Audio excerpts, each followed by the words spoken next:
like, it's just my proposal. How about we adopt an actual super advanced technology called chronology? How about we start measuring time properly, so we wouldn't claim that the pyramids are 4,500 years old when they're clearly just 400 years old? How about that?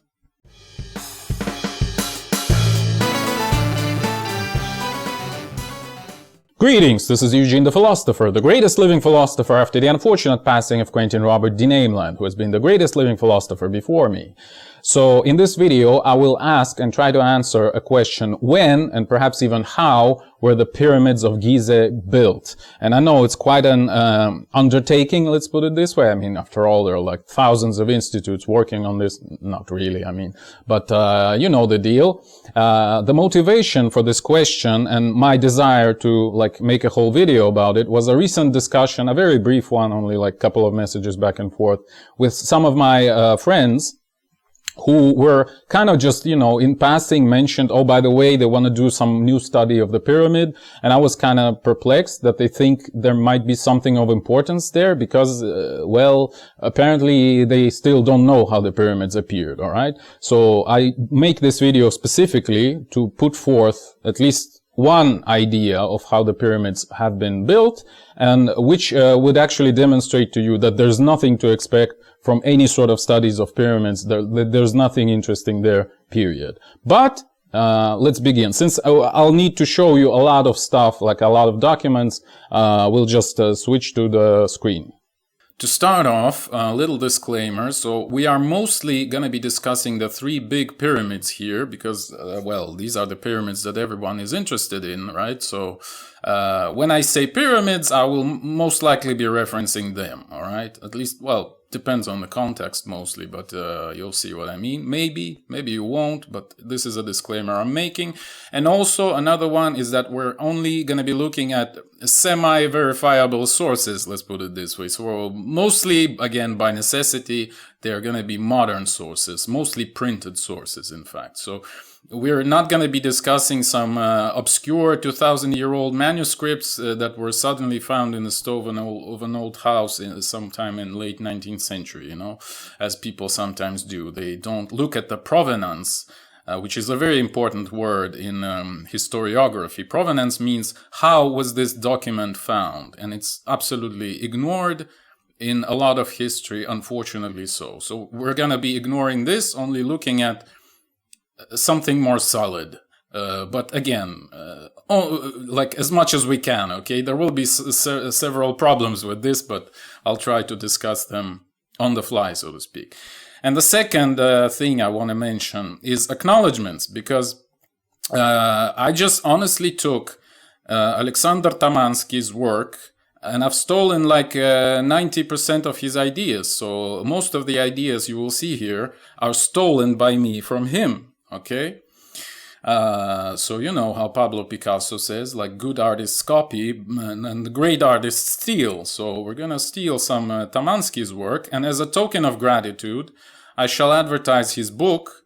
It's like a hardcore new chronology type of narrative of history, okay? So if you want your world destroyed, definitely read this book. If you only want a part of your world destroyed, then keep listening to this video, okay?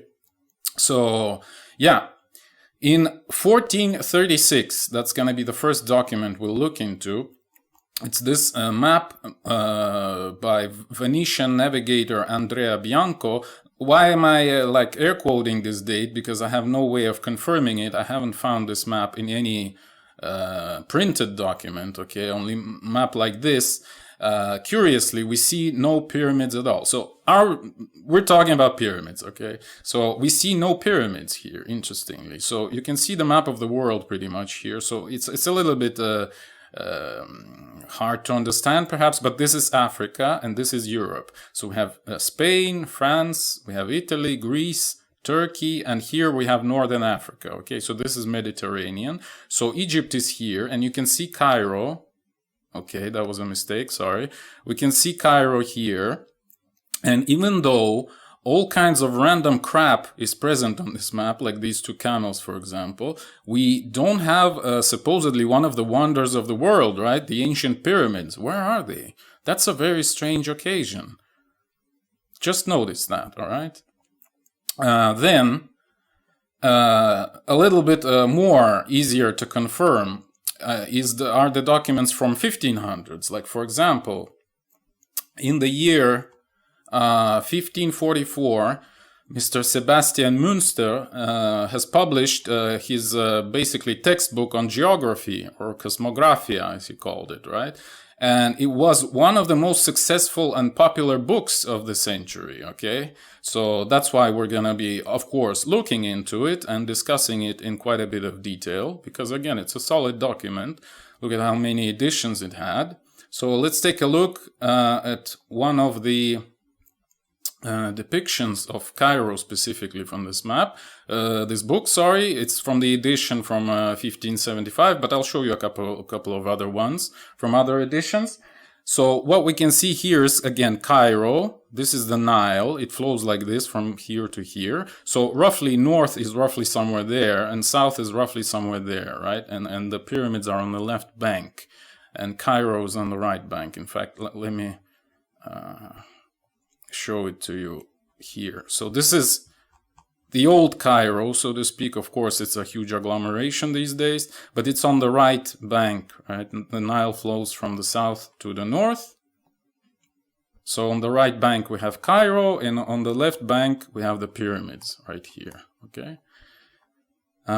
So this is what we see on this map exactly. This is the right bank, Cairo, okay? Left bank, pyramids, except look how he depicts them. It's very narrow, almost like stalagmites, right? But they're clearly not natural. They're made of blocks, right? So these are man-built structures. Also notice these big limestone hills that they're standing upon, right? This is going to be very important sometime later. Also notice this head, which will sometime later, spoiler alert, turn into Sphinx. But here he says it's Rhodope. Who is Rhodope? It's Rhodopis, okay? It's an ancient tale about a Greek slave girl who marries the king of Egypt, aka Pharaoh, okay? So either it was a wife of one of the pharaohs, or like a bust of her, essentially, or it was maybe, I don't know, like a statue of, roughly speaking, local Marilyn Monroe, you know, a representative of the oldest profession, so to speak. Some girl that everybody knew in biblical sense, if you know what I mean. Or it was just the wife of a pharaoh, okay? But notice how these resemble, like, they're nothing like the modern pyramids. That's the first point. Second point, they're standing on very tall limestone hills, all of them, literally. Okay, now... I should show you other examples of this very same map from some other editions. You can see they're very similar. So you can see again these structures. You can see Rhodopis over here. You can see these small, rather narrow structures, right? You can see people here, so they can't be that big, all right? And this is another edition, same picture, right? I mean, with slight variations, but the point is basically the same. And I even have another. I unfortunately don't have the book itself. I couldn't find it, any of the editions, in fact. But I have like at least one page out of it with exactly the pyramids. Okay, and you can see that they're pretty small and very narrow and very tall. Right? They actually resemble what is called the Pyramid of Cestius in Rome. Okay. So it is 37 meters high, which is kind of what we see here.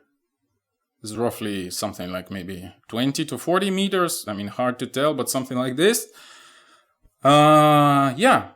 So this is what we get in 1500s. And, mind you, there have been a big discussion in history because these structures used to be called Joseph's granaries. And as you can see, the modern historians think that this is the designation for the modern European pyramids. This is 1900. So we'll see how these things appear. Don't worry. Because again, Genesis says that Joseph stored grain in some structures, and therefore people thought, well, these are the structures, and therefore people called them Joseph's granaries. And by the way, here there are, for example, other depictions from 1600s already. Now this is quite a doubtful picture, but still, you can see that these aren't modern pyramids. There's something else. You can see people are relatively large with respect to this. Also, the head of Rhodopis, right? And also note another Sphinx. But again, this is a bit sketchy. I'll make a comment specifically about 17th century books. Also note how not only we are pretty far from the city, we're also pretty high up with respect to city, right? So we're sitting on one of those stumps, for the lack of a better word. All right, so what's the deal with these granaries? Well, people thought that pyramids actually stored grain, again, as the Bible said. One of the curious instances for this belief is because, one of the etymologies of the word pyramid is from the word like funeral pyre. Pyre basically means fire, right? Like pur, pyr, this Greek word. Whereas another etymology for the word pyramid is actually grain, because pyros, Greek pyros, literally means wheat. So that's another good argument that actually the word pyramid comes from the word wheat. It's a granary, right? Or maybe, again, more traditionally, it's assumed that the fire has this, upwards triangular shape. So maybe it's because it's called, that's why it's called pyramid, basically. But still note how basically the, words it says, early travelers to the region all think that these structures are called, not called, but they are the granaries, all right? So how can we determine if they are correct or not? If these structures that we see on the plans of Cairo from 16th century are actually granaries or not, well, let's consider two things. First of all, again, I'm doubting this dating, but still let's consider Fra Mauro, another Venetian who made a map. I'll link, by the way, I'll link all of this so you don't have to search. So you just look into the description. All of what I show you, I will link. So, this is a huge map, actually. So here's Europe upside down, actually. Again, Spain, Italy, Greece, Turkey. So this is Mediterranean, and this is Northern Africa, and this is Egypt, Egipto, or whatever, Egypto.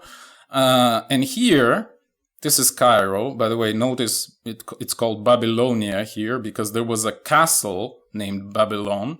So whether you actually say that Cairo was Babylon is up to you. I mean, supposedly it was some guy from actual Babylon that conquered this place and renamed it Babylon as well. But just an interesting fact. By the way, this map from 16th century also says... No, it doesn't say it here. It says it in some other editions.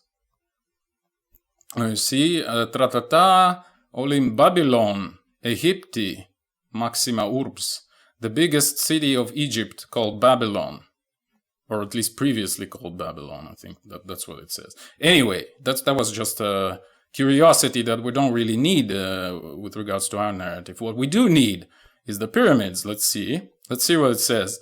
Queste piramides sedice che sostenos granari de Pharaon. Okay, and we can see some piles of wheat over here. It literally says these.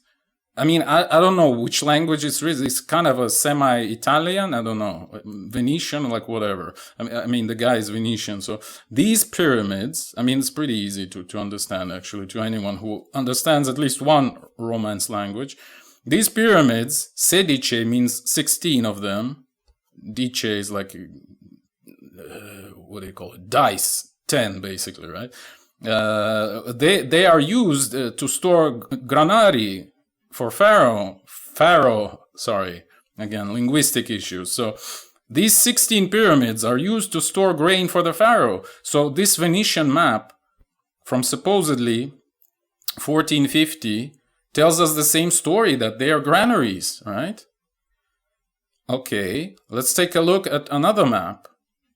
Like, you can ask a question, well, what would some random Venetian know about the function of these structures if he lived like God knows where, actually here, right? I mean, interestingly, it doesn't show Venice, actually. That's quite curious. Well, anyway, you can see how detailed it is. He probably knew a lot of stuff, but it doesn't actually matter for us specifically. What matters for us, let's take a look at another map. This is actually a globe. Again, I'll link all of this. It's a globe from sometime in 1492 or about so, because there's no America here. But you can see it's supposed to be put on a sphere. It was actually called Erdapfel in German, like the earth apple, right? So you just kind of take this and put it on a sphere. This is Northern Africa, right? And here we have Alexandria, right? And here El Cairo, I guess it is El Cairo, like whatever. What matters to us right now is that this is Alexandria, and what does it say here is Porto Dejo, right? And this is the Venetian lion with wings, right? So what is Porto Dejo? It's the port of the Doge. And who is the Doge? It's the same as modern Italian Duce, right? It's the leader. So Doge was basically the president of the Venetian Republic. So Alexandria's port was owned by Venetians. And it's actually a very well-known fact. So Venice is here, right? The port of Alexandria, as it says here, is a commercial colony of Venice, okay? And what did they import from Egypt? Well, the main product was wheat. So what I'm saying is that it means the Venetians, also note these guys, by the way, these are Franciscan monks. They've traveled all the way from basically Lower Egypt into Ethiopia, right? So they should have seen all of this stuff and maybe interacted with it, wink, wink.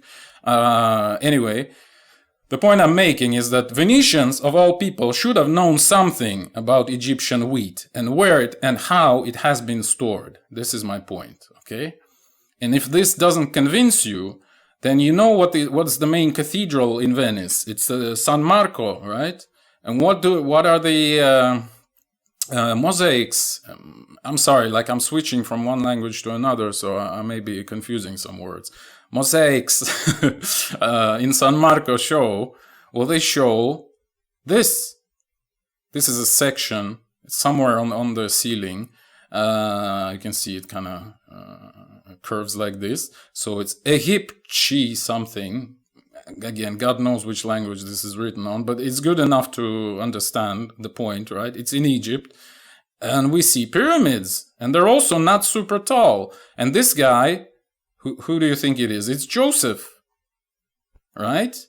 So these are the granaries of Joseph. These are the guys loading or unloading, it doesn't matter, wheat, right? Or maybe something else. Maybe oil or something, whatever. And this is another mosaic from San Marco. Here you can see them actually loading or unloading wheat, literally, in or out of the pyramids of these structures that we've seen on the 16th century map. All right? I mean, don't they look kind of the same?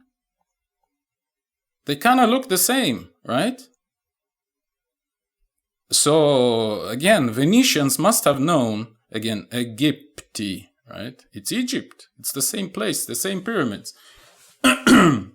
So, it must have been true. They must have been granaries, because that's what Venetians were trading with these guys. I mean, not only, obviously, but a lot of grain have been bought by Venetians, let's put it this way. Okay. Yeah, let's go further. So basically, it means that what we see are indeed granaries. All right? But that's 1600s.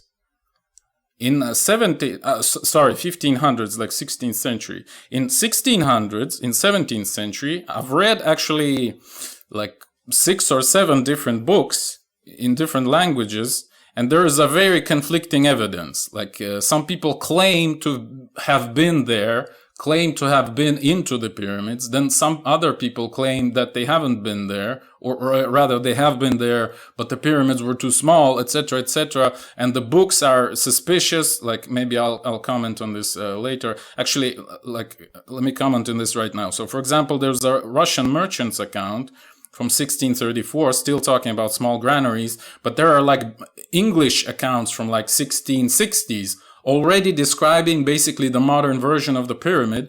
But unfortunately, the book itself, if you read it and compare it to later books from like 1600s, like these books allegedly printed in the middle of 17th century, they have much better quality. Like the font is much smaller and much more readable, which is incredibly suspicious. So basically, perhaps at least some of these books are artificially oldened.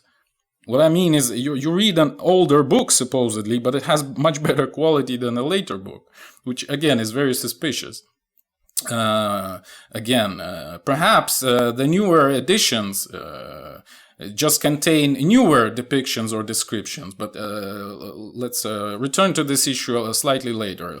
Let's just stop at the point right now that in 1600s there are very conflicting evidence, very conflicting depictions or descriptions, it's more of a description than depiction, really.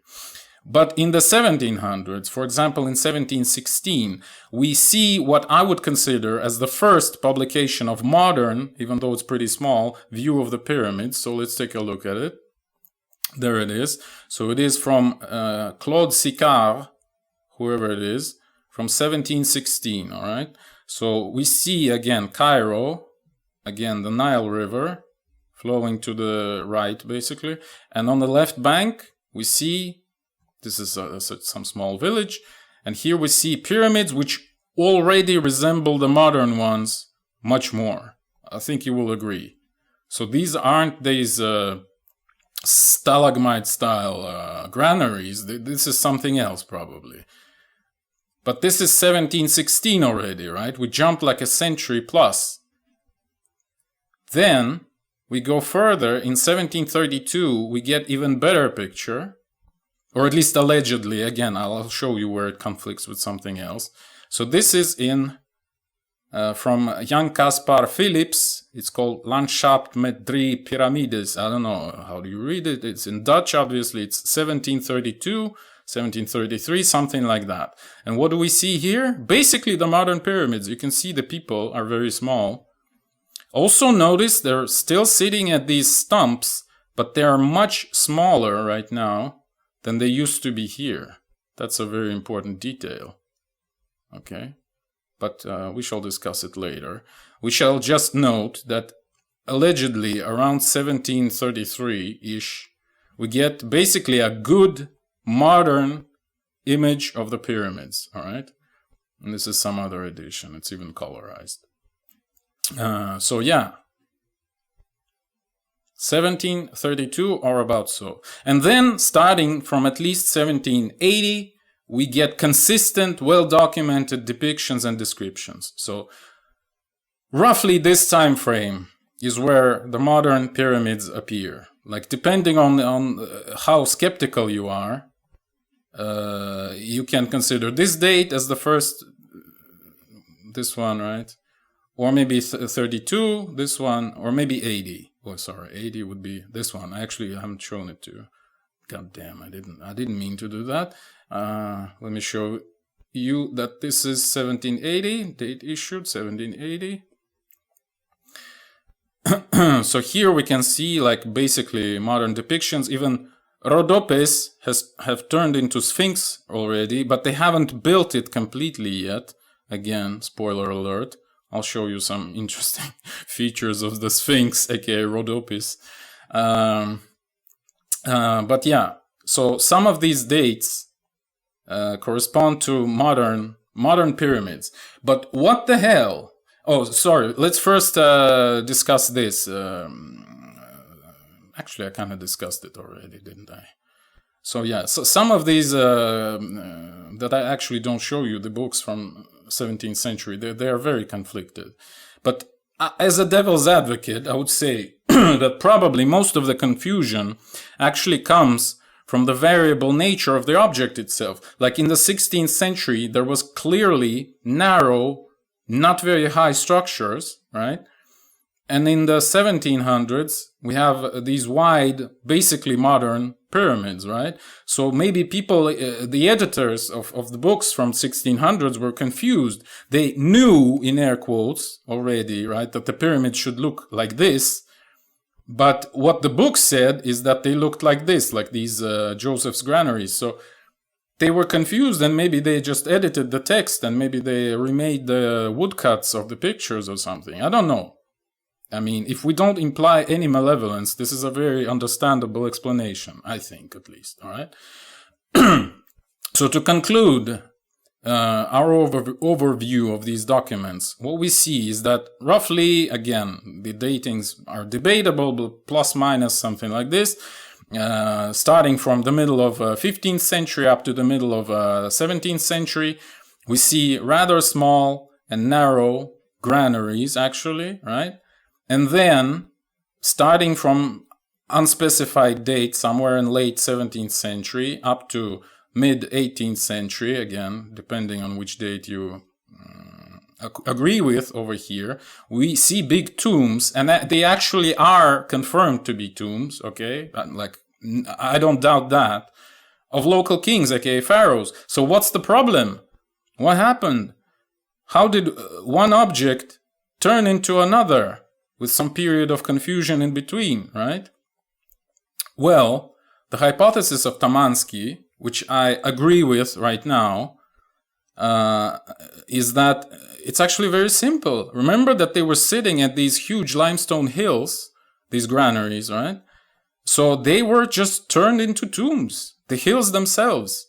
And again, most likely it has been done under the supervision of Franciscan monks who were good at building stuff. They built all kinds of stuff, including aqueducts and all kinds of stuff. Like we've seen that Franciscan monks have been as far down as Nubia, at least. That was a mistake, what I just did. Okay, there's Africa. They were as far down as Ethiopia, actually. There they are, right? Building all kinds of stuff over here. So maybe they also helped build pyramids. These big ones, big fat tombs in the 17th century. So granaries themselves were probably partially recycled. Again, we saw that they're made of these blocks, right? They made from these blocks, so you can probably use a lot of them in the pyramids themselves. I mean, what we call pyramids today, right? And how big of a stuff we should build then? Well, let's consider this. I think at least 1/2 or up to 7/8 actually of the pyramid's volume is a previous natural limestone hill. So why do I think that? Well, let's consider another book from 1737. So again, I want to demonstrate the contradictory evidence here, okay? So this is 1732, supposedly. We don't see anything around pyramids, right? It's just flat. I mean, it's a stump, but it's flat. But it's 1732, nothing around pyramid. 1737, there's already, what the author says, the lodgings of the Egyptian priests out in the rock. Or cut in the rock, sorry. The lodgings of the Egyptian priests cut in the rock. So these are supposedly the houses of the priests. But I'm sorry, but it looks like a bedrock, doesn't it? First of all, and secondly, it's 37, and already, supposedly, in 32, there's nothing there. Like, did they build the bedrock themselves? Actually, maybe they did, because there's still remaining bedrock over here. So maybe they kept cutting the hill, and the remnants that they kind of made it for provisional quarters. That's probably not for the priests, but for the workers themselves. That's another hypothesis, actually. But still, you can see how conflicting these sources are. And it's much worse in the 17th century, I gotta tell you. All right?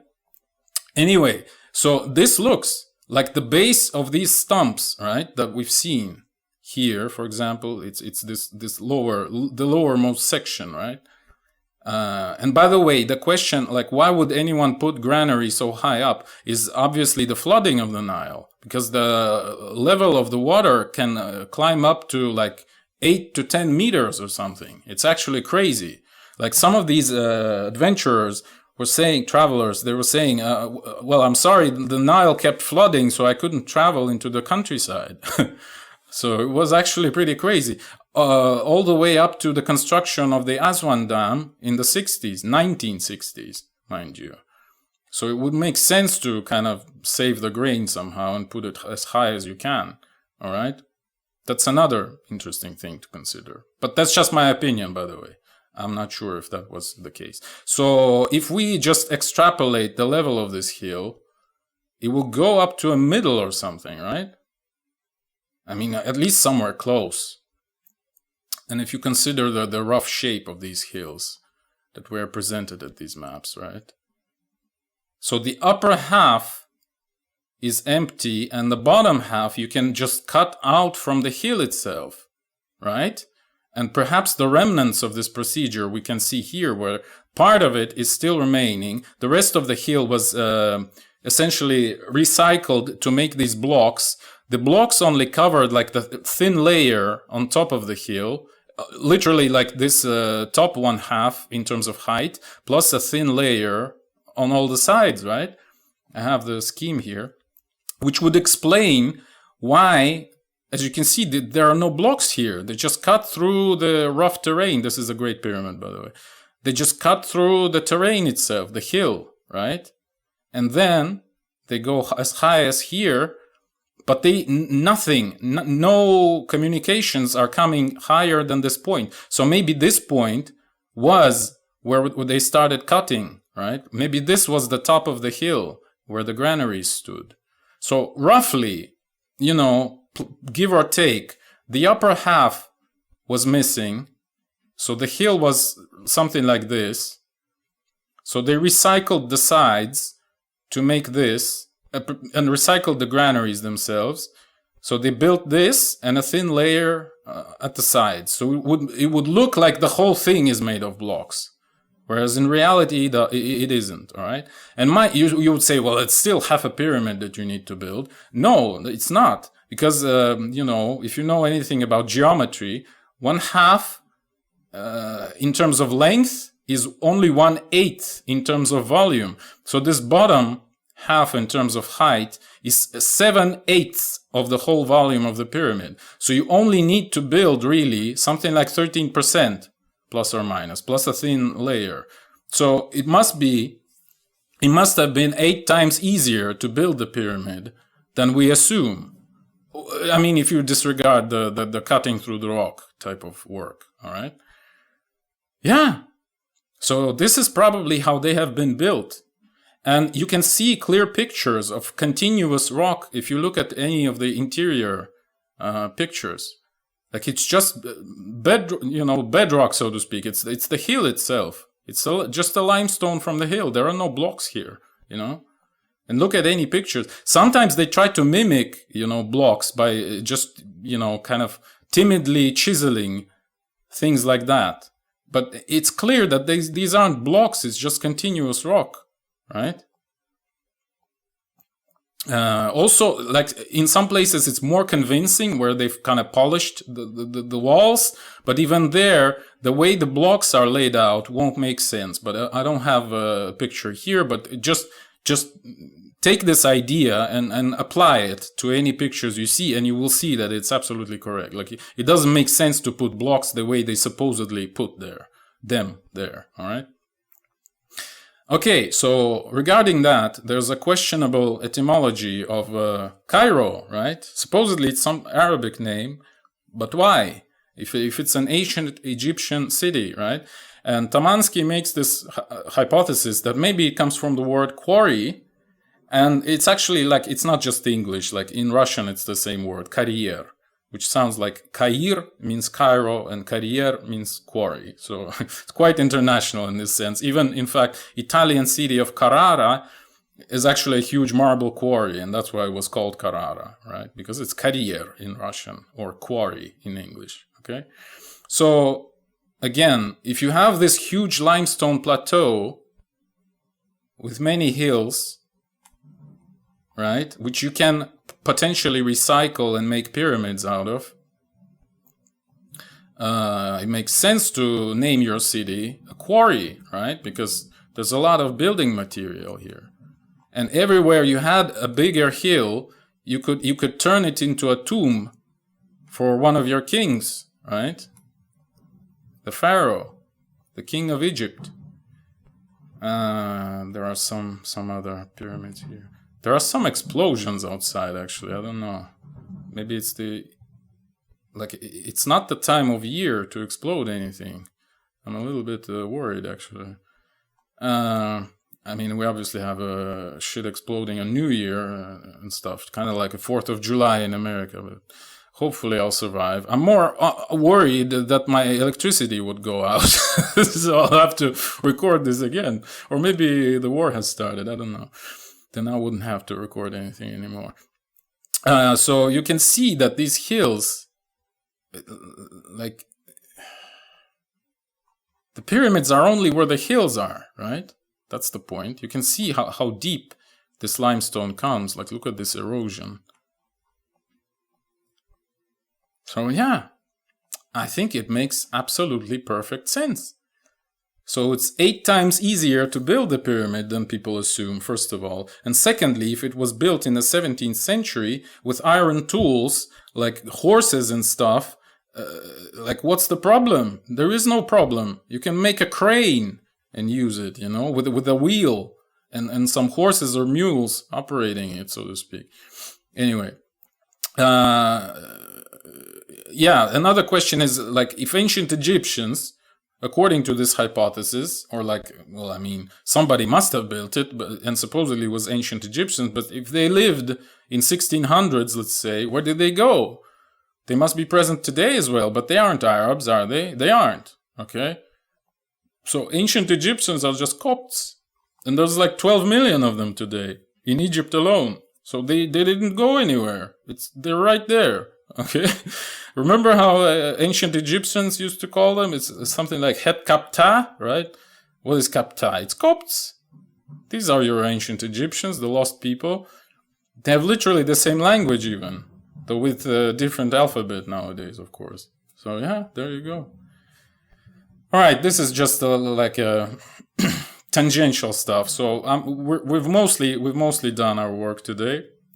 Tangential stuff includes the mentions made by Tamansky that many notable structures, for example, temples and statues, are made and keep being made in Egypt, among other places, actually in other places as well, using artificial granite, like, for example, limestone or granite-based concrete / plaster. Like, for example, you can dissolve quartz in alkali and make granite fluid, essentially, allowing to easily make structures of arbitrary size, just using, formwork, essentially like concrete. Like, for example, unfinished obelisk in Aswan has imprints of sandbags on it. So apparently what they tried to do, so this is artificial stone, basically.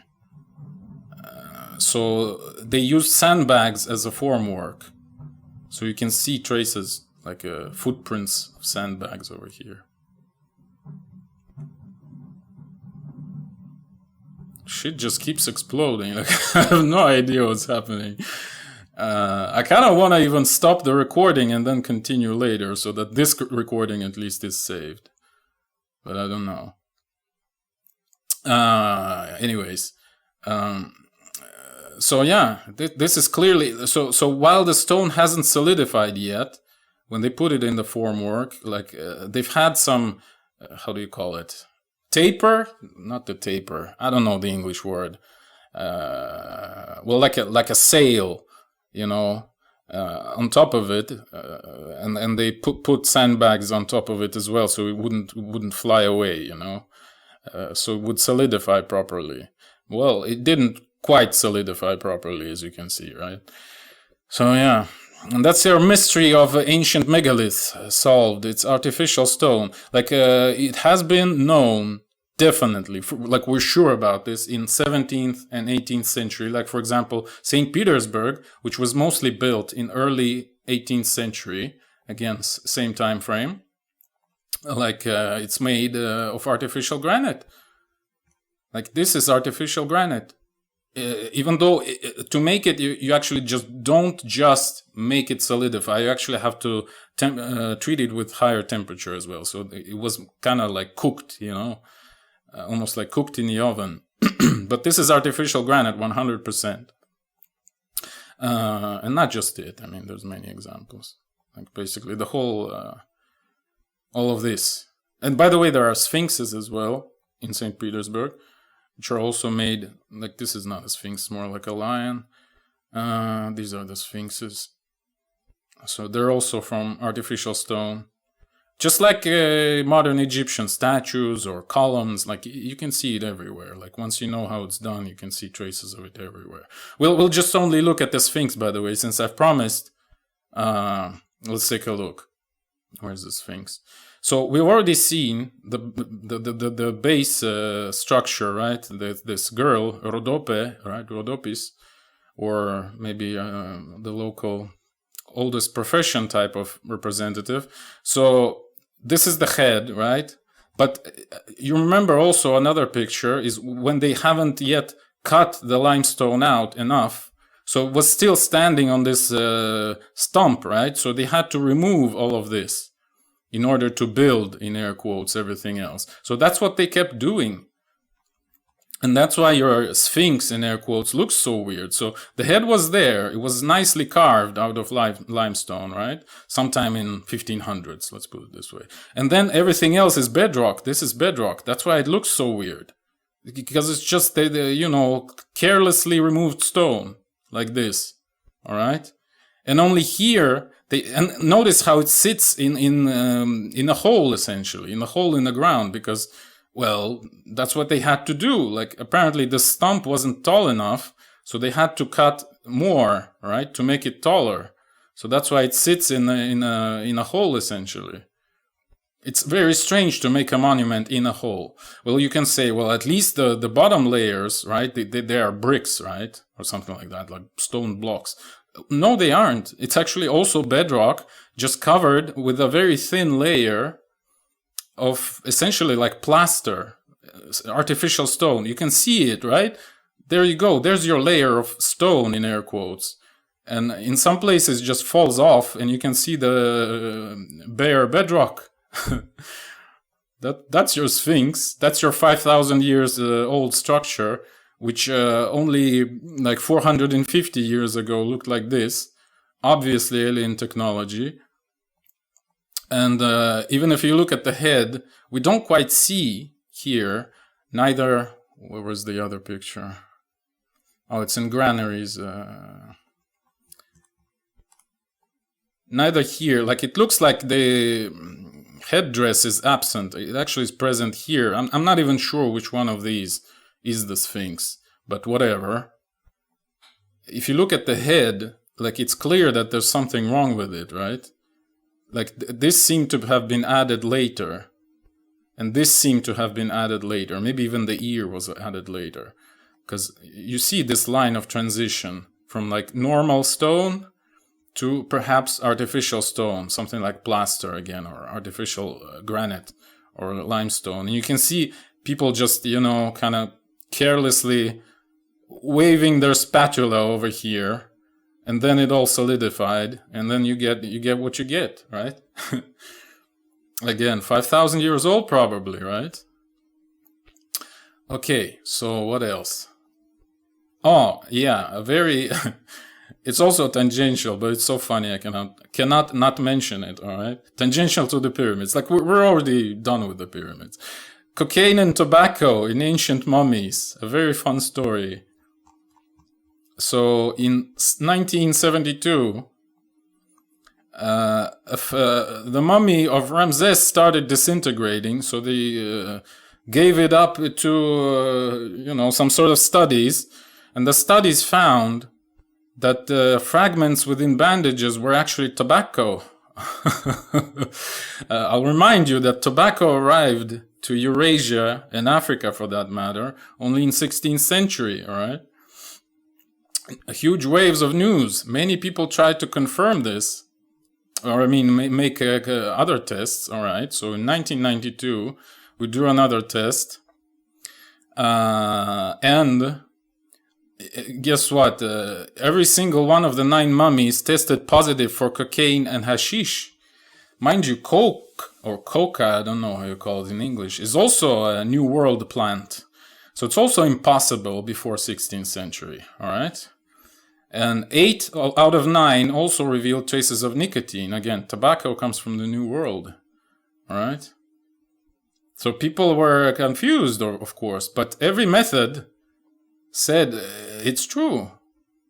It's not a result of external contamination. Like it's in their stomach, in liver, in soft tissue. So they were taking these drugs, all right? And later, they shown that 75% of 71 other mummies were tested positive for cocaine. It must have had, like these kings, they were having fun, you know? They've had their Rhodope, you know? They've had their cocaine as well.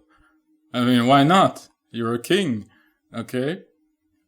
And they arrive at interesting questions, like it may be hard to believe that ancient Egyptians were using THC, cocaine, and nicotine 3,000 years ago. I absolutely agree, guys.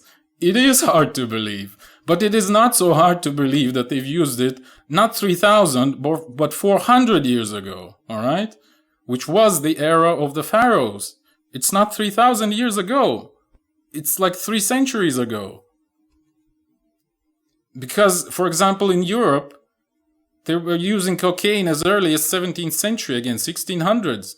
So that would be the exact time when the tombs of the pharaohs were starting to be built, all right? Again, most likely under the supervision of Franciscan monks from Italy, from Venice, from other places. Like Franciscan monks haven't had a whole lot to do. They've lost a lot of their work places, so to speak, during the Reformation. So they were traveling all over the world doing all kinds of things. For example, building the so-called Mayan, Aztecan, and whatever megaliths, like Machu Picchu, you know.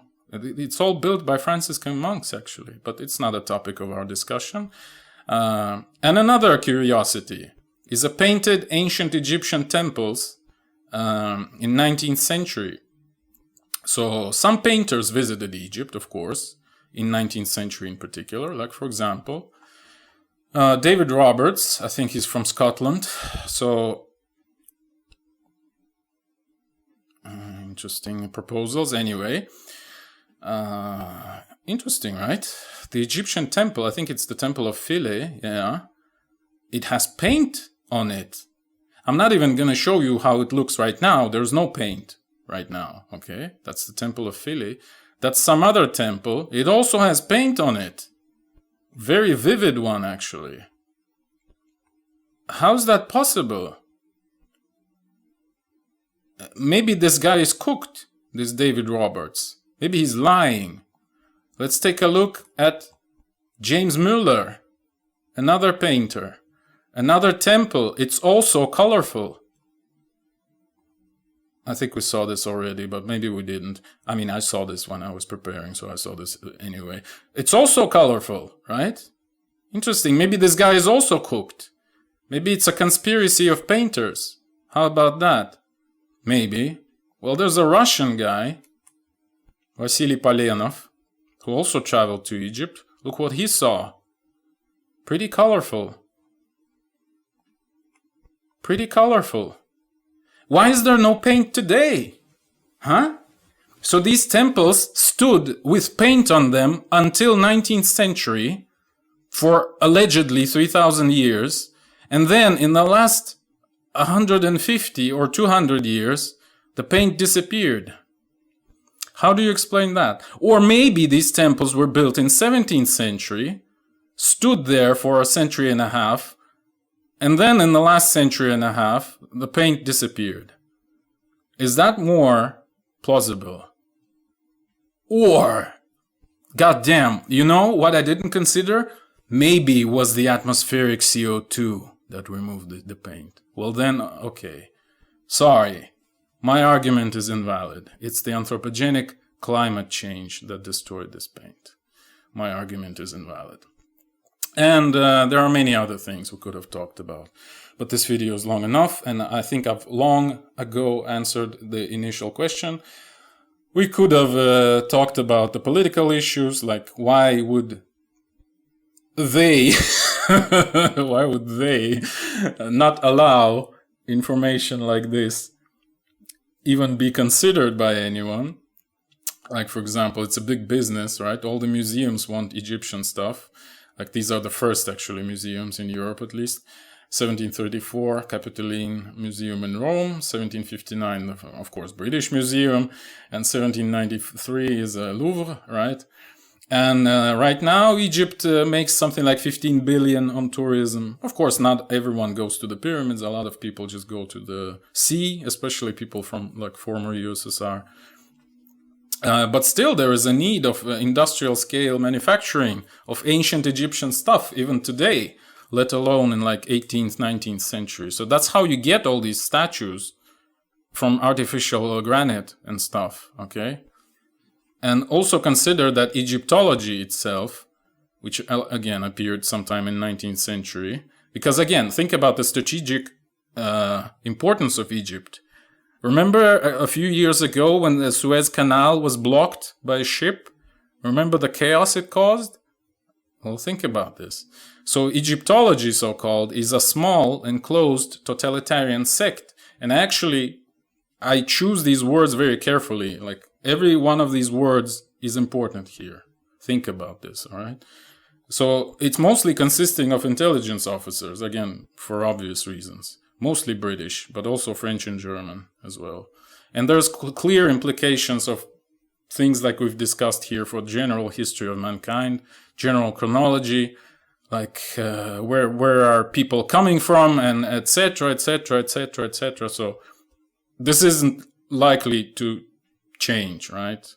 Not because of people like me or Tamansky or anyone else. Mostly Tamansky, because again, I've stolen like 90% of what maybe 95 of what I tell you today, but okay. Anyways, oh yeah, so small, right? You say, what do you mean small? Well, there's like 150 of them, of all the Egyptologists, and most of them are dead actually. Only like half of them are still alive. These yellow ones, they're still alive. And again, it's a small totalitarian sect. They wouldn't allow you to study this stuff, because then, if you can actually read, right? If you can use the internet, you can actually figure it out rather quickly. And then minus 10 billion for Egypt, plus big problems for history in general. And that's no bueno, or whatever they say in Spanish. No buono, I don't know. Buono is more like Italian. Molto bene, right? Not molto bene. All right, let's conclude. So, 3 pyramids of Gizeh. Again, I'll remind you, that's what we're mostly talking about. But the narrative fits every other pyramid as well. So the 3 pyramids of Gizeh have been built somewhere around 17th century, using natural limestone hills around Cairo. And I mean AD, right? So present era, 400 years ago, basically. Using these natural limestone hills around Cairo as their base, up to 85% of the volume, that would be 7/8, right? I gave you my calculation previously, verbally at least. Plus the layers of limestone blocks added at the exterior and the top. So they are really 400 years old, not 4,500 years old. This Sphinx, aka Rhodopis, aka Marilyn Monroe, you know, the cocaine princess of the Pharaohs, it might be a bit older, because again, we see it already in 16th century. But not by much, probably. Like, I don't know. Like, that's just like maybe 100, maybe 50 years old. Like, whatever. It could have been like 10 years old by the time this engraving was made, this depiction. All right, yeah. But obviously all of this is incorrect, right? I was just joking. Obviously, pyramids have to be 4,500 years old, because you can't make this with primitive bronze tools. Of course you can. can't, because they use the iron tools, because never mind, obviously I'm wrong, all right? Tamansky is wrong as well, because obviously this is ancient alien technology. These are electric power generators, multi-dimensional relay devices, ley line energy accumulators. There may be portals to the spiritual world, or maybe quantum resonance devices. There are null field batteries. Oi, oi, oi, oi, oi. Well, I'll just leave you with this as my comment. This is a Dan Nigro style comment that ancient aliens is a myth, however modern retards is a fact.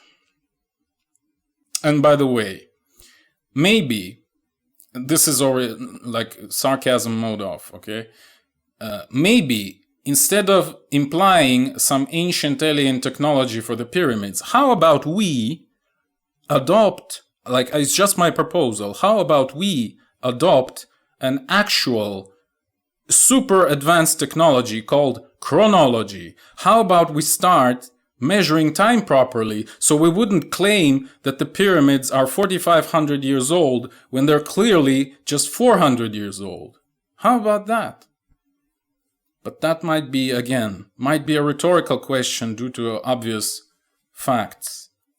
Thank you for watching. The eons are closing.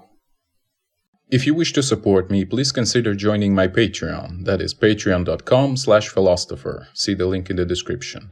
Or if you have a scientific theory of your own and you'd like my help in developing it, please join my alternative science coaching program, also available through Patreon.